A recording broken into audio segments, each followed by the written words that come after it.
జై తెలంగాణ.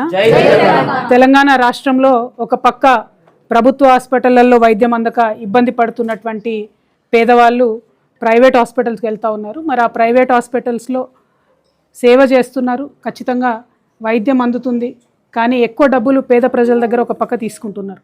అయితే తీసుకుంటున్నటువంటి డబ్బులు మరి హాస్పిటల్లో పనిచేసేటటువంటి నర్సులకు కానీ స్టాఫ్కి కానీ రాకుండా కేవలం యాజమాన్యానికే పెద్ద మొత్తంలో వెళ్ళడం అన్నది కొంచెం విచారించాల్సినటువంటి అంశం. అన్నిటికన్నా ఎక్కువ ఏంటంటే నర్సెస్లో ఏ హాస్పిటల్లో అయితే వాళ్ళు పనిచేస్తారో ఒకవేళ ఏ చిన్న జబ్బు వచ్చినా కనీసం వాళ్ళకు కూడా ఇన్సూరెన్స్ లేనటువంటి పరిస్థితి, వాళ్ళకు కూడా ఆయా హాస్పిటల్స్లో ఫ్రీగా వైద్య సదుపాయం లేనటువంటి పరిస్థితి కనబడుతోంది. చాలీచాలని జీతాలతో 10 మందికి సేవ చేసేటటువంటి ఈ నర్సులు కూడా మళ్ళీ వాళ్ళకేమైనా ఇబ్బంది వస్తే వాళ్ళు కూడా అదే హాస్పిటల్లో డబ్బులు కట్టి వైద్యం చేయించుకోవాలి, వాళ్ళ కుటుంబ సభ్యులకు ఏమైనా కూడా ఇబ్బంది.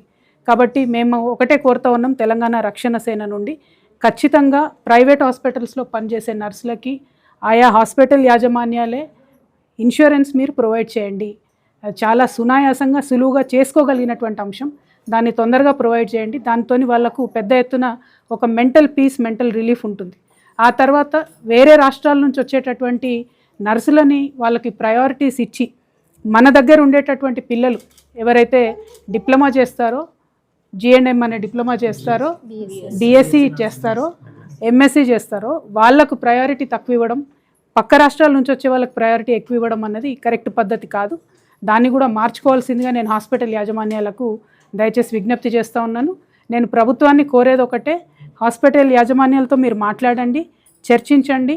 మన తెలంగాణ బిడ్డలకు ఎంతమందికి ఉద్యోగాలు ఉన్నాయో చెక్ చేయండి, వాళ్ళకి శాలరీస్ ఎట్లున్నాయో చెక్ చేయండి, మినిమం వేజెస్ చట్టాలు కనీసం పాటిస్తున్నారా లేదా చూడండి. పని వేళలు కూడా వాళ్ళకు ఇబ్బందికరంగా ఉంది, డబుల్ డ్యూటీలు చేసినా కూడా మరి ఓవర్ టైం ఇయ్యనటువంటి హాస్పిటల్స్ ఎన్నో ఉన్నాయి. కాబట్టి ఈ అన్ని అంశాల మీద కూడా ప్రభుత్వం ఖచ్చితంగా ప్రైవేట్ హాస్పిటల్స్తో చర్చించాలని చెప్పి నేను డిమాండ్ చేస్తున్నాను. మరి మన తెలంగాణ బిడ్డలకు ఆరోగ్యం అనేది అందుబాటులో ఉండాలి, ప్రజలు ఆరోగ్యంగా ఉండాలి, ఆరోగ్యం కోసం పనిచేసేటటువంటి ఉద్యోగస్తులందరూ కూడా బాగుండాలని తెలంగాణ రక్షణ సేన నుంచి మేము నమ్ముతా ఉన్నాం. కాబట్టి ప్రైవేట్ నర్సుల యొక్క హక్కుల కోసం మేము ముందుండి పోరాటం చేస్తాం. వారి యొక్క హక్కులు వచ్చేంత వరకు కూడా వారి పక్షాన నిలబడి ఉంటామని తెలియజేస్తున్నాను. Thank you. జై Telangana. Hi, this is Neha Shetty. Please subscribe to GK News. Hi everybody, subscribe to GK News.